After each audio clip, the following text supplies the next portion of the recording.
They burned it in her own cooking fire while she was on her knees begging them not to. It was one folded page, 19 years old, worn soft along the creases from being opened every evening of a widow's life. It was the last thing her husband ever said to her, dictated from a battlefield 400 miles away, 4 days before he died, and it was the only thing she owned that he had touched. Her husband's brother held it up in front of her and looked at it and dropped it into the flames. It took less than a minute. Her name was Abeni. She was 40. She lived alone at the end of the village of Ilesan, and she could not read one word of that page, not one, because nobody had ever taught her, which is exactly why they were certain it was hiding something. Half the village had spent 19 years telling each other that a woman does not guard an old piece of paper like that unless it tells her where the gold is buried. There was no gold. There was never any gold. But there was an old man standing in her doorway, watching it burn. Knew that. He was the shabby old letter writer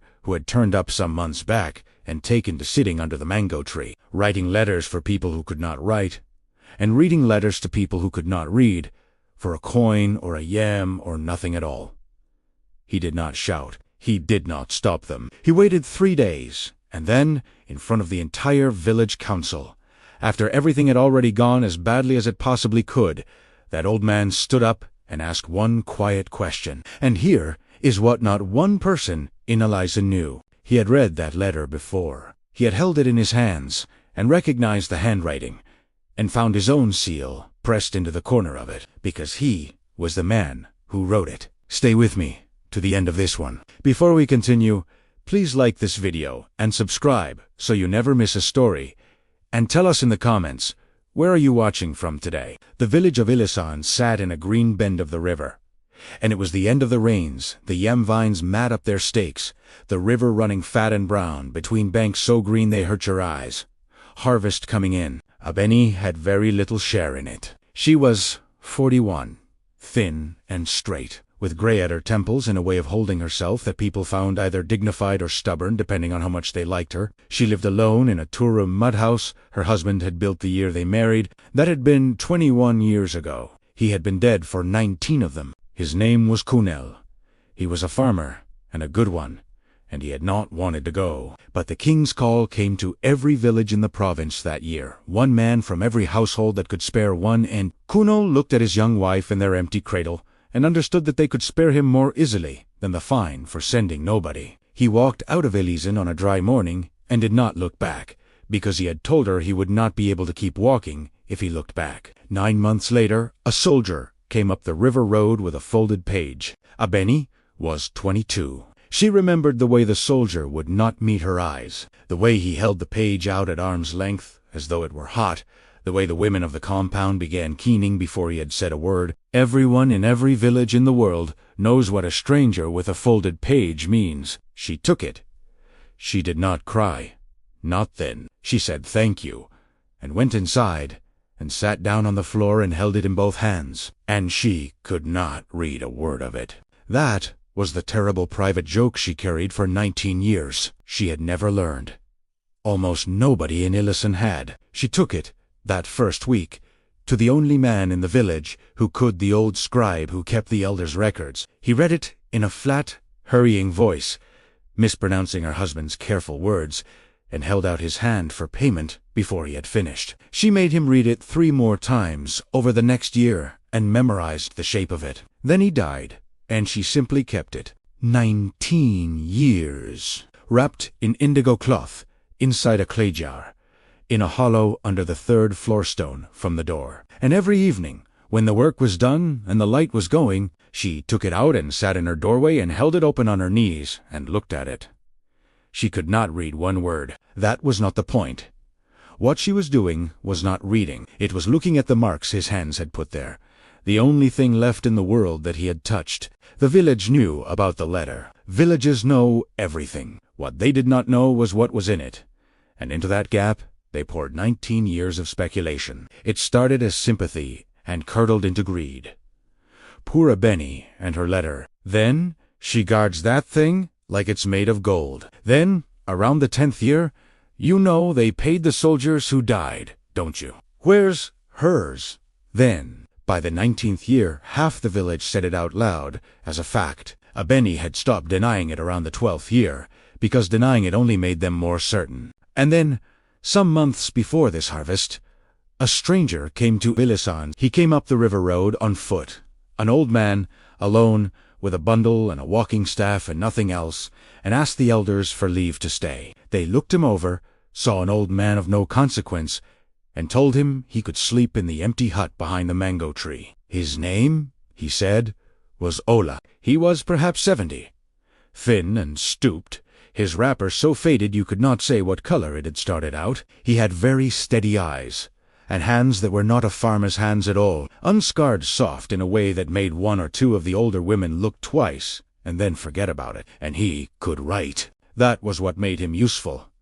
And useful is how a stranger becomes a fixture. Within a month, old Baba Ola sat under the mango tree most mornings with a board across his knees, reading out the letters that came back properly, slowly, twice if you wanted, and charging a coin if you had one, and nothing at all if you didn't.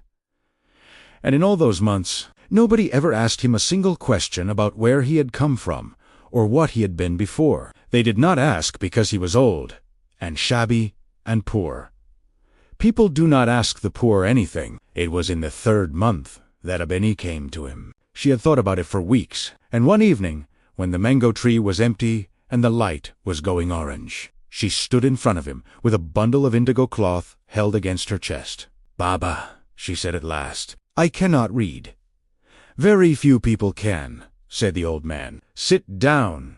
She sat, unwrapped the cloth, took out the folded page, and could not quite let go of it. "It is from my husband. He is dead. It came from the war." She swallowed. "I have not heard it in 18 years. I know it by heart, but I want to hear it again."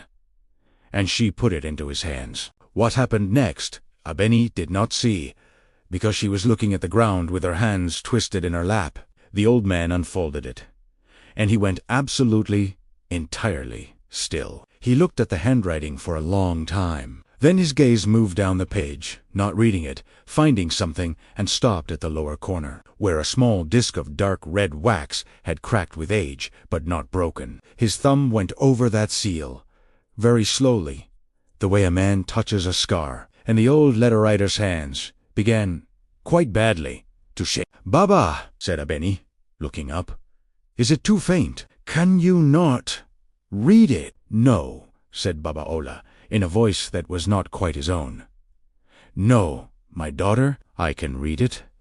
And he read it to her slowly, and without once looking at the page after the first line, though she did not notice that and would not remember it until much later. When he came to the end, the old man was weeping, and so was she, and neither of them said anything about it. She wrapped the page up again and offered him a coin, and he would not take it. And as she walked home in the last of the light, Abeni thought, "He has a kind heart, that old man. He wept for a stranger's husband. He had not been weeping for a stranger." 3 days later, at dusk, her husband's brother Sigan stood in the shadow of the plantain at the corner of her compound and watched through the open door as Abeni lifted the 3rd floor stone and put a bundle of indigo cloth into a clay jar and set the stone back down. And Sigan smiled. You have to understand Sigan to understand what he did, and understanding him does not excuse one moment of it. He had spent his whole life being the younger brother of a better man. When the king's call came 19 years ago, everyone knew perfectly well that the elder brother had gone in the younger brother's place,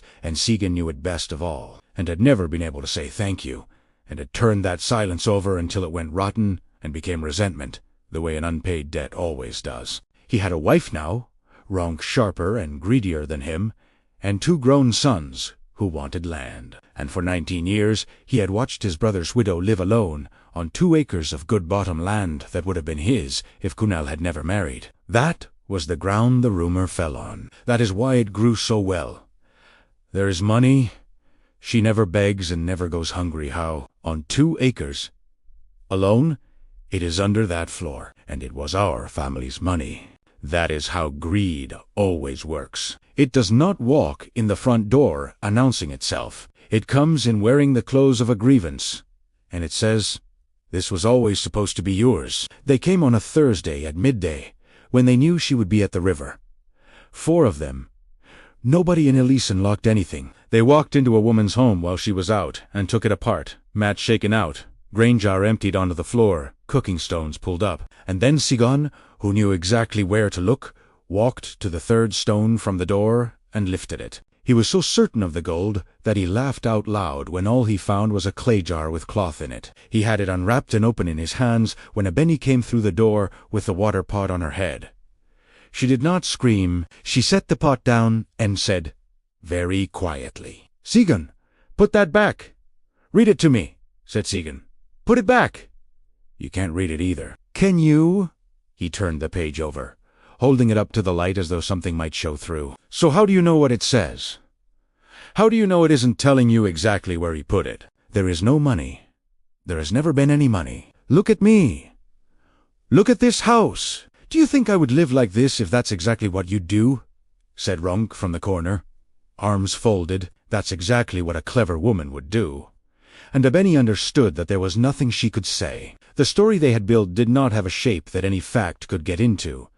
Her poverty was proof of her wealth. Her honesty was proof of her cunning. So she stopped arguing, and did the only thing left. She got down on her knees on the floor of her own house, in front of her husband's brother, and begged, "Sigon, please, I am asking you as his wife. That is all I have of him. There is no cloth, no ring, nothing in this world that he touched, except that page." Her voice was cracking apart. "You can have the land. Take the house. Take the whole 2 acres. I will walk out today and never come back. Just put it down. Put it down and take everything else. Please." There was a silence in that hut. And this is the part Ilesan would spend 20 years being ashamed of. For one moment, it worked. Even Sigon hesitated, because whatever else he was a man watching his brother's widow on her knees, offering him everything she owned for a piece of paper. If it had ended there, it would have been an ordinary greed and an ordinary shame, and nobody outside that hut would ever have heard of it. But Sigon was not only greedy, he was humiliated, and a humiliated man who has just been offered exactly what he came for, by a woman who is better than him in front of witnesses, will very often do something worse than what he came to do. He wanted her to stop being better than him. "You see," he said, and his voice had gone strange and loud. "You see how she fights for it. Look at her.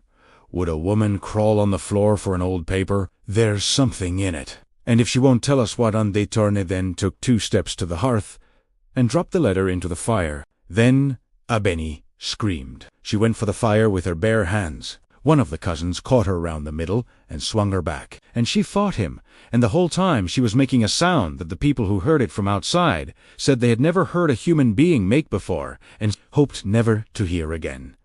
The page was very old and very dry. It went brown, then black, and the writing stood out for one instant in pale grey against the char. 19 years of a dead man's words, legible for half a heartbeat, and nobody in that room could read a line of it. And then it was gone. They let go of her. Abeni fell forward onto her hands and knees in front of her own hearth, and reached into the edge of the ashes with both hands, and did not appear to feel it. Sigon stood over her, breathing hard. Whatever he had thought he would feel, he was not feeling it. There was nothing in it, Abeni said. She was not really speaking to him. There was never anything in it. It was only him saying goodbye to me. And Ronk, who had wanted the last word since the day she married into that family, said the sentence that would follow her for the rest of her life. Then you have lost nothing. Have you? Tay went out, and as they came through the doorway, all 4 had to step around an old man standing just outside it. Nobody knew how long he had been there. He had a red pen still in his hand, as though he had got up from under the mango tree and forgotten to put it down. He did not try to stop them. He stood out of the way and let them pass. And afterward all 4 would separately describe the same thing that the old letter-writer had looked at each of them, one after another, in the face, without any expression at all. Sigon found, to his considerable annoyance, that he could not hold that look, and went past with his eyes down. Then the old man went into the hut, and knelt down beside the widow, and began, with great care, to help her gather up the ashes. They knelt on that floor for a long time and gathered the ashes of a letter into a clay bowl. It was a pointless thing to do. Ash is ash. But there is a kind of grief that has to have something to do with its hands, and Baba Ola understood that. He knelt in the spilled grain and picked up flakes of burned paper with his fingertips, one at a time, until the hearth was clean. And near the end of it, his hands stopped. At the very edge of the hearth, where a stone had shielded it, there was a corner of the page that had not burned. It was small, perhaps the size of a thumbnail, brown and brittle and curled. There was no writing on it at all, but there was a broken disk of dark red wax. Baba Ola looked at it for a moment. Then he picked it up between two fingers and, without any ceremony, put it into the fold of his wrapper. "Baba," said Abeni. Her voice was raw. "What is that?" "A corner," said the old man. "There is nothing written on it." "No," he agreed. "There is nothing written on it." He brought food from his own hut, and sat with her while she did not eat it, and swept her floor, and put her cooking stones back, and went up on the roof at 70 years old to relay the thatch, and went home in the dark. The village found out that night. Villages always do, and Ilesan was appalled. Not one person defended it, and then the next morning every single one of them got up and did absolutely nothing at all. Because Sigyn was a man with land and 2 grown sons, and Abeni was a woman with nothing, and there is no calculation in the world older or uglier than that one. Everyone was appalled. Nobody was appalled enough. It is astonishing how much wickedness the world will politely absorb, as long as it is only happening to someone poor. 2 days later, Sigyn went to the elders and filed a claim on Abeni's land. He was, whatever else, not stupid. The 2 acres had been his father's and passed to Kunle as elder son. Kunle was 19 years dead, with no children, and under the custom of Ilesan, in the absence of sons, land returned to the husband's line. Abeni had held it by the goodwill of the family, and that goodwill was now, he regretted to say, exhausted on account of her having concealed wealth from them. And when the elders asked, "What wealth?" he said, "The letter." And when they said, "But the letter is burned," Sigyn said, and this was the cleverness of it, precisely. Nobody can now say what was in it, so there is no evidence she was ever entitled to anything, and the customary claim stands. He had destroyed the only document, and was now standing on the absence of it. It is a very old trick, and it has been winning for a very long time. The council was set for the 3rd day, under the great silk cotton tree. That evening Abeni sat in her doorway with the clay bowl of ashes on her knees. She had gone past, crying, into the flat, quiet place on the other side of it. Baba Ola came and sat down on the step beside her. "They will take the land," she said at last. "Probably," said the old man. "You are not going to tell me it will be all right." "No, I am not going to tell you that." She almost laughed. "Then what are you here for, Baba? May I ask you a question?" "A strange one." He waited. "When they burned it before that, in 19 years, did anyone in this village ever read it? Did any of them ever hold that page and look at it?" Abeni frowned. "No, nobody. I never let anyone touch it." And then, remembering, "Only you, only me," the old man agreed. He stood and put a hand briefly on her shoulder. "Then come to the council on the 3rd day, and say nothing, and let them talk. And do not lose heart when it goes badly, because it will go badly for a while." He stepped down off the step into the dark. "And when they have finished, I am going to ask them a question. Baba, you are one old man with a reed pen. What question could you possibly ask that would change anything?" And from the darkness of the path, Baba Ola sighed. "The one nobody in this village has thought to ask for 19 years. The council of Ilesan met under the silk cotton tree at the 3rd hour after sunrise, and the whole village came, because a land case involving a burned letter and a widow on her knees was the best entertainment anyone had had in years. 6 elders sat on the carved bench, Elder Bankel in the center. Sigyn stood on one side with his relations behind him. Abeni stood on the other, alone except for an old man in a faded wrapper at the very back of the crowd, whom nobody paid the slightest attention. Sigyn spoke well. That was the worst part. He talked about his father's land, and about his brother who had gone away and never come back, and his voice broke there, and it was not even entirely false. He talked about custom, and 2 acres of good bottom land, lying under a woman with no children. And then he talked about the letter. "They will tell you, I burned it out of spite. I burned it because for 19 years this family has been kept in the dark by a woman who let us believe she had nothing. If there was nothing in that letter, let her say what was in it. Let her tell this council right now, word for word, what her husband wrote. And Abeni opened her mouth and found that she could not. That was the second cruelty, and worse than the first. And Sigyn had known it would be. She knew that letter, the way you know a song you cannot quite sing. But she had heard it aloud 4 times in 19 years, and now she stood before 6 elders and 300 people, and reached for the words, and found that grief had taken them. And what came out was, he said he was not afraid. He said, I should plant the far field, he said. And then her throat closed entirely. The silence went on far too long. You see, said Sigyn softly, an elder Bankol, who was not a bad man, but was an old one, and tired, and did not want to fight with the largest family in the village over 2 acres, conferred with the others, and delivered the judgment. The claim was upheld. The land and the house would pass to Sigyn at the new moon. Abeni might remain until then. The council recorded its strong disapproval of the burning of the letter, which it described as an unnecessary act, and imposed a fine of 2 goats. 2 goats. There was a noise from the crowd, not a cheer, a low, uncomfortable groan. The sound of 300 people who all know something is wrong, and none of whom are going to be the one to say it. Runk was already smiling. Abeni did not move at all, and you could see the last thing in her go out. And Eldebankal said, Is there any other business before this council? And a voice from the back said, There is one thing. Every head turned. The old letter-writer was making his way forward. He did not hurry. People stepped aside for him, without quite knowing why. Baba Ola. Elderbankal sounded more surprised than annoyed. This is a family land matter. It is finished. And forgive me, old man. You have no standing here. You are not of this village. You have no land. No familiare. No. I have a question. That is all. One question, and then I will sit down.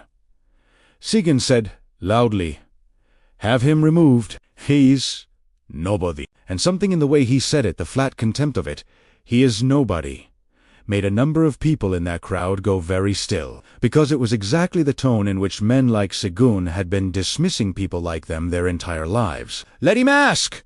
Somebody called out. Elder Bankol waved a hand. One question. The old man came to the front and stood in the open ground between the elders and the 2 parties. He was not an impressive figure. He looked around at the whole village of Ilesan for a moment. Then, Said, does this kingdom still honor the promises it made to the men who died defending it? Nobody answered. It was not the kind of question anyone had been expecting. That?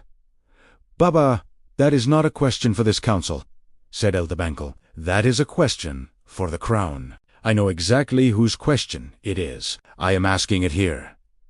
He turned slowly. 19 years ago, a man walked out of this village because the king's call came and his household had to send someone. He did not want to go a Wenten way. He died 400 miles from here, among strangers. He paused, and 3 days ago, in the house he built with his own hands, his family burned the last words he ever said to his wife, and this council has fined them 2 goats. The silence was becoming something else now. So I am asking, was there a promise made to that man? And if there was, does anyone here intend to keep it? And Elderbankal said, with the beginnings of real unease, Old man, who are you? I will come to that, said Baba Ola. First, I want to tell you about a battle. And he told them, a river crossing 400 miles north, 19 years ago, in a war most of them had only heard of as a rumor that had taken their sons. He told them how it went wrong. The ford deeper than the scouts said, the far bank held, the whole center of the line breaking in the water. He did not describe a single wound. And in the middle of that, a man of no rank whatsoever went back into the water. He was not looking at anyone now. There was an officer down in the shallows. His horse had gone over on him, and he could not get up. And the line was breaking around him, and everybody quite reasonably was running, and this one soldier turned round and went back, against the whole tide of the army, and got that man up out of the water, and carried him 70 paces to the bank. The old man's voice did not change, and set him down, and then sat down himself, because he had been struck coming out of the water, and did not get up again. He let that sit. He lived 4 days. He was clear in his mind for most of them, and on the 3rd day he asked for someone to write a letter to his wife, because he could not write, and neither could she. He said, "I remember this. She will only get it once, so it has to be right." Somewhere in the crowd, a woman had begun to cry, so it was written down for him, exactly as he said it, with nothing added and nothing improved, which was hard, because the man writing it wanted very badly to improve it and had no right to. He paused, and when it was finished, it was sealed, and it went south with the first rider, and it took 9 months to get here, because everything took 9 months that year. He reached into the fold of his wrapper, and it stayed in this village for 19 years, wrapped in indigo cloth, under a stone, until 3 days ago. He held up his hand. Between his thumb and forefinger was a scrap of burned paper the size of a thumbnail, with a cracked disc of dark red wax on it. "This is all that is left of it." Elder Banco leaned forward, and then stood up, because he was 68 years old, and he had been a young man in a provincial administration once, a very long time ago, and he had seen that seal before, perhaps twice in his whole life, on documents that came down from the capital and were read out and then locked in a box. "Bring that here," he said, and his voice was not steady. The old man handed it up. Elder Banco turned it to the light, looked at it for a long moment, and sat down rather heavily on the bench. "Where?" he said. "Did you get this?" "I told you," said Baba Ola. "I sealed it." The whole ground under the silk cotton tree went absolutely silent. "The officer in the water," said the old man, "was me." He said it without any drama at all, which is why it landed the way it did. "My name is Ole. I have not used the rest of it in 6 years, since I put it down and gave it to my nephew, who wears it better than I did. Before that, I wore it for 31 years. He looked around at them, mild and shabby and entirely unremarkable. "You have been calling me Ola. It is my name. I never told any of you a single lie. Not one of you ever asked. Nobody moved. Nobody could. Kunle of Ilesan died carrying me out of the river at Oganford. I have walked with a stick for 19 years because of that crossing, and I am alive because of him. And there is not one thing I have done since that I did not do on time he bought me." He turned, and for the first time looked directly at Abeni, who was standing absolutely still with both hands over her mouth. "I wrote your husband's last letter with my own hand. My daughter, because he could not, and because I was the only one there who could, and because it was the very least that was owed." And then he said the thing that broke the village. "And I have been looking for you for 19 years.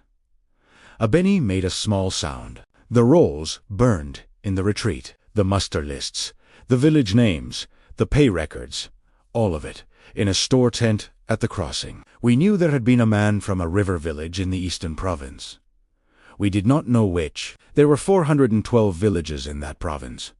For the first time the old king's voice was not steady at all. I had clerks on it for 11 years, and when I put down the crown, I started walking them myself, because it was the only thing I still owed anybody, and I did not intend to die with it undone." He stopped, and had to wait a moment. Let that sit for a moment. A village under a silk cotton tree, unable to breathe, a council that 10 minutes ago took a widow's house away and fined the men who burned her husband's last words to goats. A greedy man at the front who has gone the color of ash, only now beginning to understand whose letter he threw into a cooking fire, and in the middle of them, a shabby old letter-writer with a reed pen and soft hands, who has sat under their mango tree for 6 months, writing their letters for a coin or a yam or nothing at all, and whom not one of them ever thought to ask a single question. Look at Abeni's face right now. It was Sigon who broke first, and he did not break well. He went down on his knees, not with any grace, more of a collapse, and started talking fast, the words falling over each other. He had not known. Nobody had told him. It was the women who said there was gold. He had never meant to burn it, only to frighten her stand-up, said the old king. Sigyn kept talking. "Stand up." It was not loud, but there were 31 years underneath it, and Sigyn came up off his knees like a man pulled by a rope. "You will not do that." "Not to me. You did not wrong me." He pointed. "She is standing there."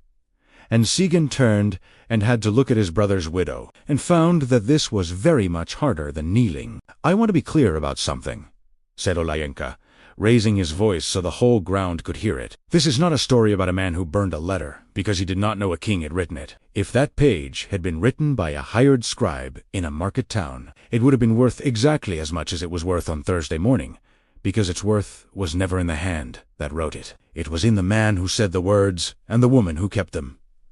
He looked around at them all. "You did not know who I was. Nobody knew who I was. But every single person in this village knew exactly who she was, and you let it happen anyway. Nobody could look at him. Now, the judgment of this council is set aside. I do not do that by right. I have no rights anymore. I gave them away, and I meant it. I do it by asking." Elder Bankel was shaking his head slowly with both hands over his face. "Thank you. The land and the house are hers. And if anybody in this province ever raises that claim again, they will find that a retired man with nothing better to do is a very difficult opponent." He turned back to see. "As for you, I am not going to have you beaten, or driven out, or ruined. I have watched men do those things, and it does not make one single thing better. It only moves the misery to a different house, and your children have done nothing." He paused. "You will restore what you took, and pay for what you broke out of your own harvest. You will rebuild that house with your own 2 hands, while the whole village and when it is finished, you will stand where you are standing now, and tell this council exactly what you did, and why not to me, to her. And you will do it every year, on this day, for as long as you live." Sigyn stared at him. "Every year. Every year, because the shame of one afternoon wears off by the next harvest, and I am not interested in your shame. I am interested in your grandchildren, knowing that is all that has ever kept anybody honest." Then he turned to Abeni, and his whole manner changed. "And now, my daughter, what do you want? Because it is yours. Whatever it is. There is a promise outstanding on this village, 19 years old, and I intend to pay it today." Everyone waited. Abeni stood there a long moment. You could see her thinking. And then she said something nobody expected, least of all the king. "How many are there?" "I am sorry. Men from this province." Her voice was very quiet, and then it steadied. "You said 412 villages. You said 1 man from every household that could spare one. That was 1 call. In 1 year, in 1 province." She looked at him. "How many widows are there, Baba, still out there, who never got anything either?" The old king did not answer for a moment. "I do not know," he said at last. "Some thousands." "Then I do not want a settlement for 1 woman." And the whole village heard her say it. "I have lived 19 years on 2 acres, and I did not starve, and I did not beg. And I am not going to be made rich this afternoon while some other woman in some other village sits on her floor with nothing." She was shaking, but she did not stop. "You have been walking this country looking for 1 name for 6 years. Stop looking for me. You have found me." Her voice cracked. "Go and find them. Every village on your list. Do that, and we are paid, my husband and me both, and paid properly." There was a silence, and then the old king of that country bowed his head to a widow in a patched wrapper in front of 300 people, and said, "That will take me the rest of my life." "Then you had better start," said Abeni. They rebuilt the house that season, and Sigyn did the roof himself, badly at first and then better, while the village watched, exactly as ordered. But that is not the part anyone remembers. The part they remember happened that same evening, when the crowd had gone and the light was going orange over the river, and an old man came up the path and found the widow sitting in her doorway with a clay bowl of ashes on her knees. He sat down on the step beside her, the way he had before. For a while, neither of them said anything. Then Abeni said, without looking up, "I could not say it. In front of all of them, he asked me what my husband wrote, and I could not say it. Her hands tightened on the bowl. 19 years. I looked at that page every evening, and it is gone, and I cannot get it back. And there is nobody left alive who knows what he said to me. And the old king said, "Ah." And then, "My daughter, look at me." She looked up. "I wrote it," he said gently, "with my own hand, on the third day, in a tent, from a dying man's mouth." And then I read it back to him 4 times, so he could be certain I had it right. And he changed 2 words, and then I sealed it. He tapped his temple. "And it is, it has been here, for 19 years. I could not have got rid of it if I tried, and God knows I have tried." Abeni's mouth opened. "Would you like to hear it?" She could not speak, so she nodded. So the old man straightened his back, and folded his hands in his lap, and looked out at the river, and recited it, slowly and exactly, in a dead farmer's plain words, without adding one thing to make it finer. "Abeni, it is Kunle. I am telling this to a man who is writing it down for me. So, if it sounds strange, it is only that I am not used to being written. I am hurt, and I am not going to get better. They have been kind here. I am not afraid. And that is not a brave thing to say. It is only true, and I wanted you to know it because I know you will lie awake wondering. I am sorry about the cradle. I know you will think that it's your fault, and it was never your fault, and I want that written down so you cannot argue with me about it anymore. Plant the far field. It looks poor, but the water sits under it, and it will carry you in a bad year. Do not let my brother tell you otherwise. He never listened about the far field. You are not to wear black for years and years. 1 year. Then stop. If there is a good man, marry him. And if he is not good, do not marry him. Just because you are lonely, you are worth more than that. And you always were." I did not look back when I left. You knew why. I have been thinking about the evening we carried the roof beams up from the river and it started raining and we'd had to sit under them, and you laughed until you could not stand up. I have thought about that more than anything else in my whole life. If you want to know where I am there. That is all. I do not have very good words. You know what I mean. Kunle. The old man stopped. The river went on making its noise below them. The light went from orange to red, and Abeni sat in her doorway with a bowl of ashes in her lap, and wept, not the way she had wept on Thursday, tearing an animal, but quietly, with her face uncovered, the way you cry when something has finally been set down. "That is it," she said. "That is it, exactly. That is every word." "I know," said the old king. She wiped her face. "Baba, will you write it down again, so that I can look at it, I suppose?" She laughed, weightily, at herself. "I cannot read it. I never could." "I will write it tonight," he said, "and then, if you like, I will teach you to read it." She stared at him. "I am 70 years old and about to start walking 262 villages, so I will not pretend I have long, but I have this winter. And you are 41, which is nothing, and it takes about 4 months. He shrugged. "Then you will be able to sit in that doorway and read your husband's own words to yourself for the next 40 years.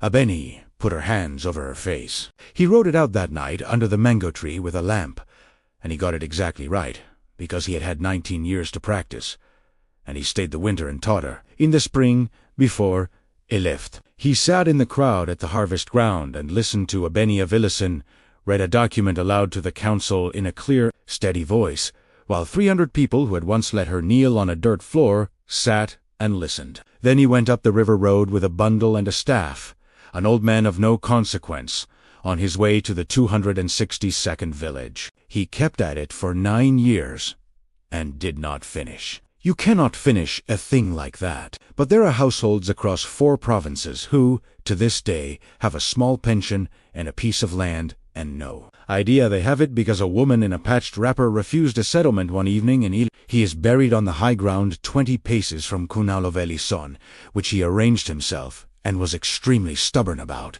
And Abeni lived to be 81. and farmed the far field, which carried her in the bad years exactly as her husband had said it would. She kept a copy of the letter under the third stone from the door, and read it herself every evening in her own doorway, for 40 years. For the elders of Ilesan tell their children, to this day, a saying born under that silk cotton tree, that a fire can take the page, but it cannot take the words, because words do not live on paper.